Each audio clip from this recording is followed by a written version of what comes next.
The resolution limit. The Large Hadron Collider at CERN is the most complex machine ever built by human civilization. It is a circular tunnel 27 kilometers in circumference buried 100 meters beneath the border between Switzerland and France. Inside it, protons are accelerated to 9,999,991% of the speed of light and then collided with a combined energy of up to 13.5 trillion electron volts.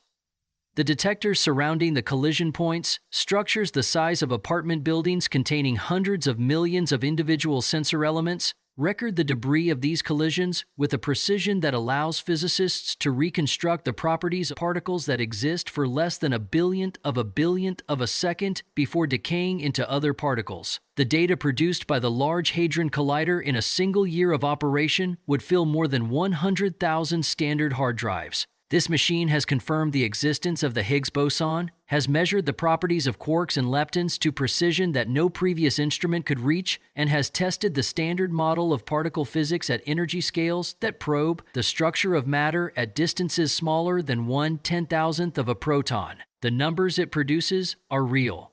The measurements are reproducible. The physics is confirmed. And those confirmed physics, followed with complete intellectual honesty to their logical conclusions, produce a set of theoretical frameworks about the nature of reality that the scientific community has been systematically reluctant to discuss in public, not because the frameworks are wrong, because they may be right. This is where the terror begins. The first theory is the simulation hypothesis, and it arrives not from philosophy or science fiction, but from mathematics and computing theory. Nick Bostrom's simulation argument, published in 2003, establishes that at least one of three statements must be true. Either virtually all civilizations at our level of technological development go extinct before reaching the computational capacity to run detailed simulations of conscious minds, or virtually all civilizations that do reach that capacity choose not to run such simulations, or we are almost certainly living in a simulation right now. The logic is elementary. If even one civilization in the history of the universe has developed the computational capacity to run realistic simulations of conscious minds, and if that civilization ran a modest number of such simulations, the number of simulated minds would vastly outnumber the number of biological minds. A randomly selected conscious entity in such a universe would be almost certainly simulated. The Large Hadron Collider data is consistent with this framework in a specific and measurable way. A simulated universe would require a resolution limit,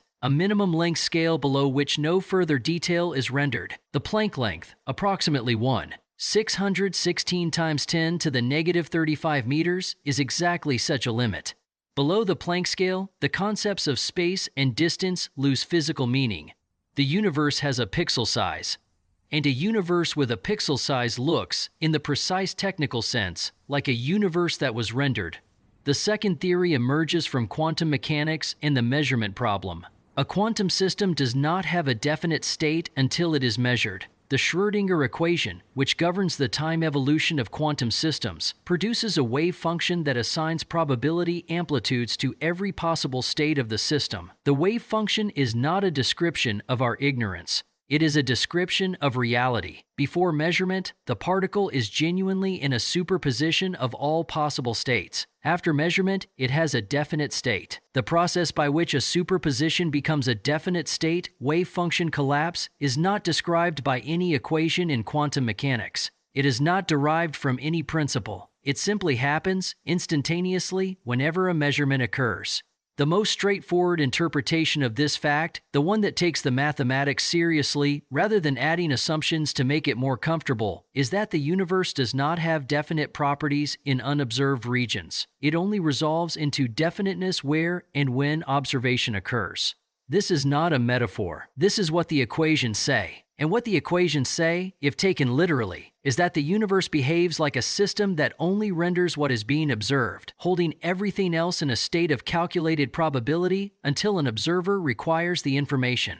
This is, in the precise technical sense, how a well-optimized simulation would work. You do not render what no one is looking at. You hold it in superposition until the rendering is required. The third theory comes from information theory and the work of physicist John Archibald Wheeler, who spent the last decades of his career arguing that physical reality is fundamentally informational. Wheeler's framework, which he called it from bit, proposes that every physical quantity, every particle, every field, every interaction derives its existence from binary choices resolved by observation. Not that information describes reality. That information is reality. That at the most fundamental level, the universe is not made of matter and energy, but of answers to yes or no questions. The Large Hadron Collider data is consistent with this framework because every quantum measurement is precisely a binary choice. A particle has spin up or spin down. A photon is detected or not detected.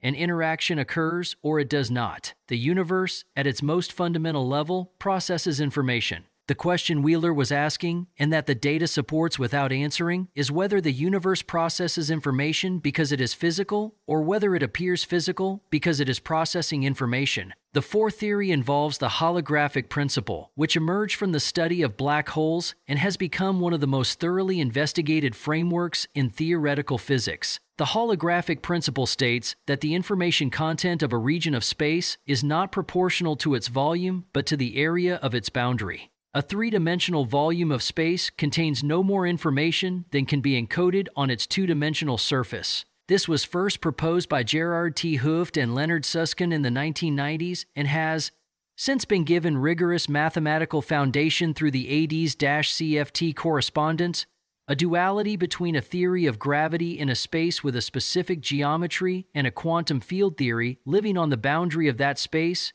with no gravity at all. The ADS-CFT correspondence is one of the most studied frameworks in modern theoretical physics, with tens of thousands of papers published exploring its implications. What it implies, in terms accessible without a graduate degree in string theory, is that a three-dimensional universe can be completely described by a two-dimensional theory on its boundary. The depth, the volume, the apparent three-dimensionality of space may be emergent rather than fundamental. We may be living inside a projection. The three dimensions we move through may be a holographic rendering of a lower dimensional reality. This is not a metaphor. It is the working hypothesis of thousands of physicists, and the mathematics that supports it is among the most technically sophisticated in all of science. The fifth theory comes from the measured fine-tuning of the fundamental constants. The Large Hadron Collider has measured the properties of the Higgs boson with precision sufficient to determine the self-coupling of the Higgs field, a parameter that determines the stability of the quantum vacuum. The measured value of this parameter places the universe in a state described as metastable, near the boundary between a stable and an unstable vacuum.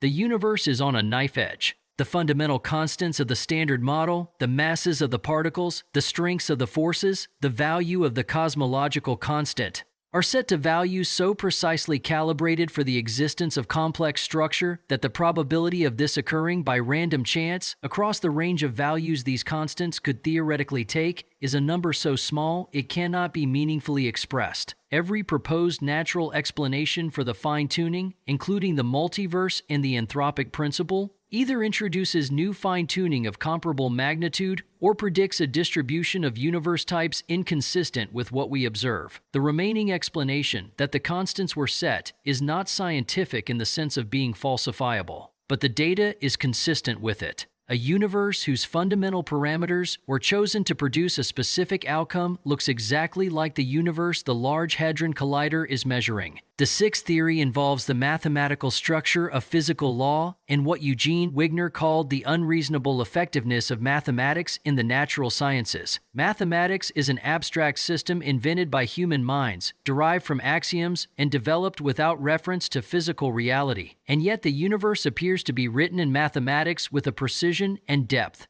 that vastly exceeds any requirement of biological survival or engineering utility. The equations of general relativity, developed as a theoretical exercise, describe the behavior of black holes, gravitational waves, and the large-scale structure of the universe with perfect accuracy before any of these phenomena were observed. The mathematics of quantum field theory predicts experimental results to 12 decimal places. This is not the relationship between a map and a territory. This is the relationship between a computer program and its output.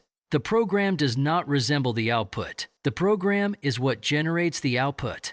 If physical reality is the output of a mathematical process, then the extraordinary precision with which mathematics describes it is not a coincidence requiring explanation. It is a description of the relationship between the code and what the code produces. The seventh theory is the self-simulation hypothesis proposed by physicist James Gates, who discovered that the equations governing the behavior of particles in supersymmetric string theory contain embedded error-correcting codes. Specifically, Gates found that the mathematics of superspace, the mathematical structure underlying certain formulations of string theory, contains doubly even self-dual linear binary error-correcting block codes, a specific class of codes used in digital communications to ensure the integrity of transmitted data. These codes appear in the mathematics of fundamental physics without being put there. They are consequences of the structure of the theory. Error-correcting codes in a physical theory are precisely what you would expect to find if the physical theory were describing a computational process that required error correction to maintain coherent operation. Gates himself described finding these codes as discovering something that may suggest we are living in a matrix. The coding structures are real. The mathematics is reproducible. What they mean is the question that does not have a comfortable answer.